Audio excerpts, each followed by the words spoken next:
Hey there, everybody. This is Carrie Hamblen, the CEO and president of the Las Cruces Green Chamber of Commerce, coming to you again with another one of our Zoom chats. But this time around, we're featuring again a spotlight on one of the programs at our friends at Aprendamos.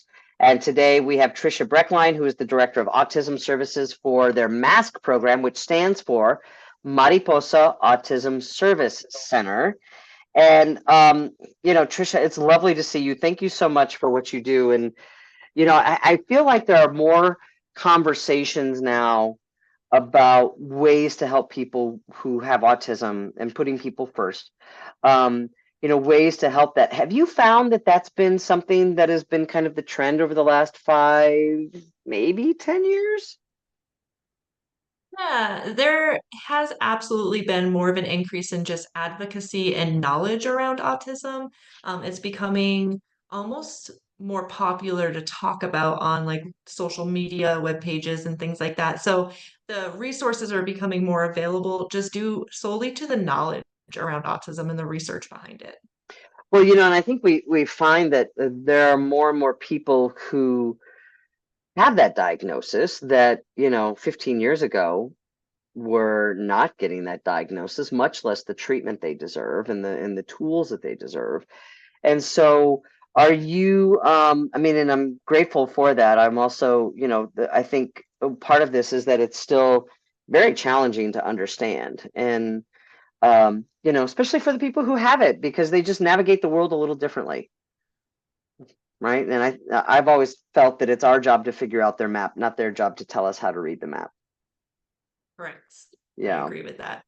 And so with that, what can you share with us about what science knows about autism? Because, I think it's just like when we understand that somebody has different interpersonal skills that are not necessarily the norm, there might be a diagnosis there. And it's just, as I said, people navigate the world differently. So what do we know about autism currently? Because we're always discovering new things.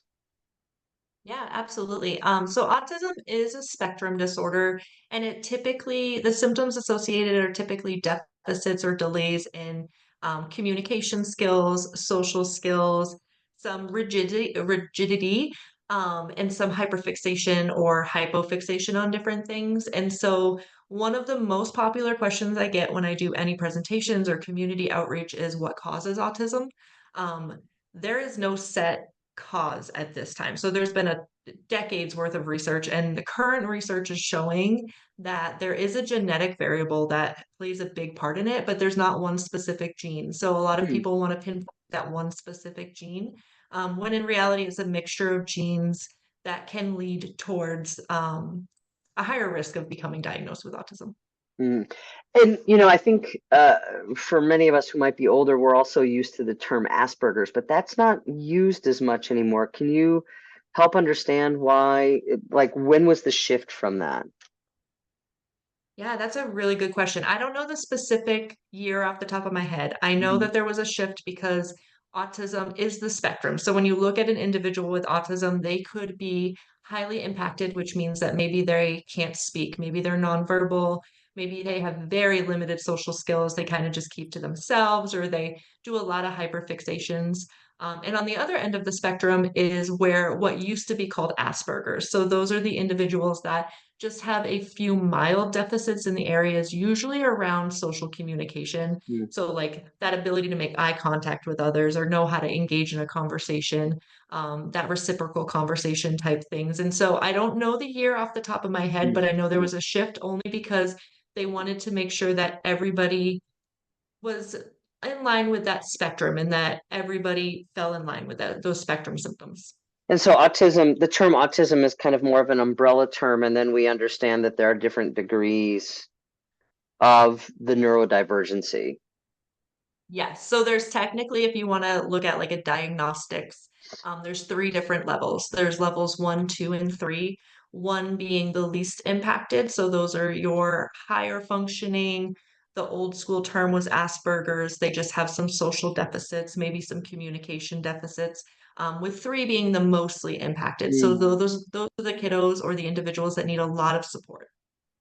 And I'm wondering, is there a difference between somebody who falls in the autism spectrum of a toddler compared to an adult? Are you seeing kind of those diagnoses happen more when they're younger, or is there really a way to determine that somebody gets diagnosed more if they're an adult or if they're a child?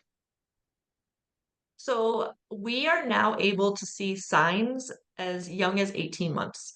So we are seeing earlier diagnoses only because there's such a big push and need for early intervention. So the sooner that kiddos can get started with an early intervention program, the sooner they're going to get that support that they need to learn different communication skills, self-care skills, social skills, and learn to regulate their emotions. There's no specific numbers that I can think of as opposed to who's getting diagnosed earlier versus younger. I do know there's also an increase in adult diagnoses, mainly because of the knowledge. So there's a lot of adults who are becoming aware of their deficits and aware of the services and the supports that they can get. That's fascinating. How do you determine at 18 months? What is it that you see? Because I mean, that's incredible. hmm Yeah. So there's what we call the red flags, and typically pediatricians will let parents know if they're seeing red flags. So red flags can be anything like not wanting to engage with their parents, avoiding making eye contact. You know, Mm, when babies are really little, they're always staring into mom's face or dad's face. So if they start to see that or any abnormal type behaviors around like being fixated on something, oftentimes they'll consider that a red flag and have the parents go for further evaluation. wow, that's amazing. Because I mean, I think about like, individuals who happen to have dyslexia, 20 years ago, they were just being labeled as just not smart. And so we've really come a long way in that. And I love the idea of the early intervention and like ways that because it's like you give people all the tools that they can have access and they can use early on, then the opportunities for success and thriving are so much greater. Um, Absolutely. and so is there a difference when we're looking at toddlers? I mean, I'm sure the approaches are different when providing therapies and resources for toddlers in comparison to providing therapies and resources for adults. Can you kind of distinguish between the two of those? Yeah. So really we start to look at what's functional based on their age. So if we get a lot of early intervention kiddos who get what we call provisional diagnoses. So essentially they show the red flags, they have maybe a family member with autism, and so we can provide some initial ABA, early intervention type ABA. Those kids are working on things such as being able to communicate their needs and wants to help them navigate the world, being able to make contact, follow other children with their eyes. So because kids learn from kids and kids learn through Mm, play. So all of those kind of early learner, like preparatory school type skills is what we're focusing on.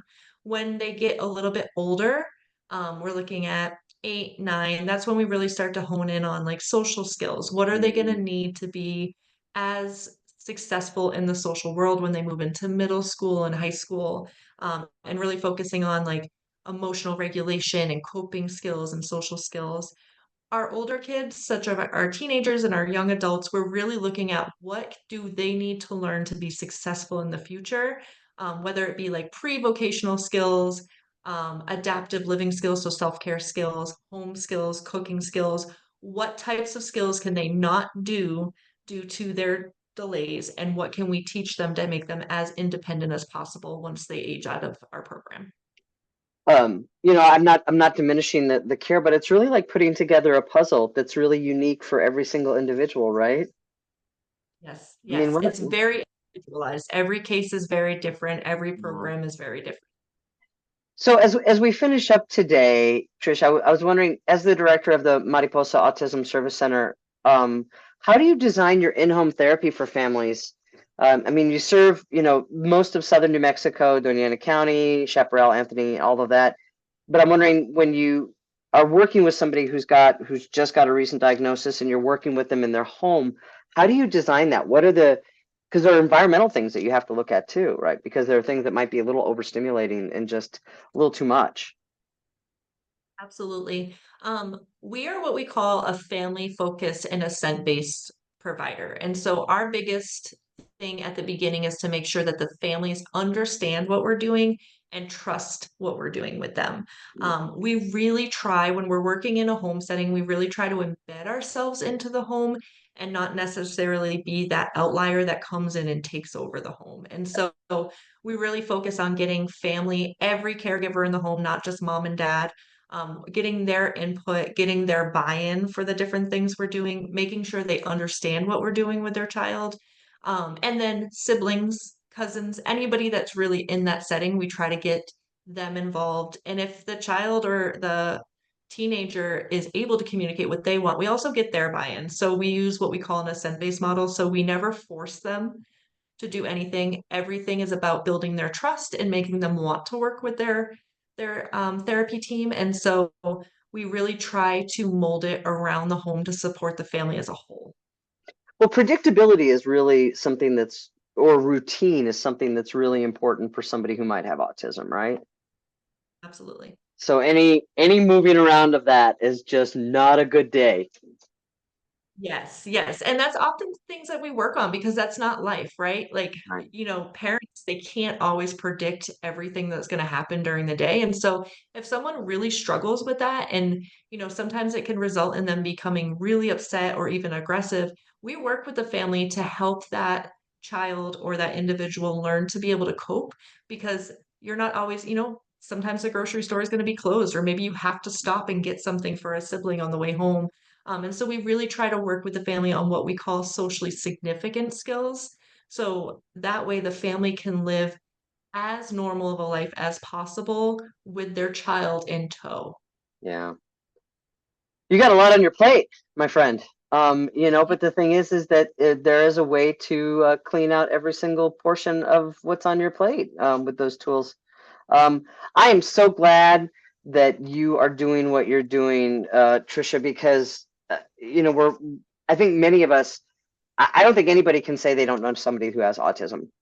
I think it's just becoming, it's very common. And as I've said, it's our job to kind of figure out how to read the map, not their job to tell us how to interpret it. And so really grateful for you as the director of autism services for the Mariposa Autism Service Center. If you are interested, as somebody who's been watching this, if you're interested in learning more about what the MASC program provides, services as a blended model, their information is above or below. You can get their phone number. And if you'd like to know more about Aprendamos and the services that they provide, you're welcome to find that information as well. Trisha Braecklein, thank you so much. I'm so grateful for what you're doing and helping me, and I think a lot of other people, get a little bit more insight into how to navigate that world with folks who might have a little bit of a different map. Thank you, Carrie. Thank you for having me. Oh, absolutely. I'm so glad you're here. And so have a great week. Thank you for all that you're doing.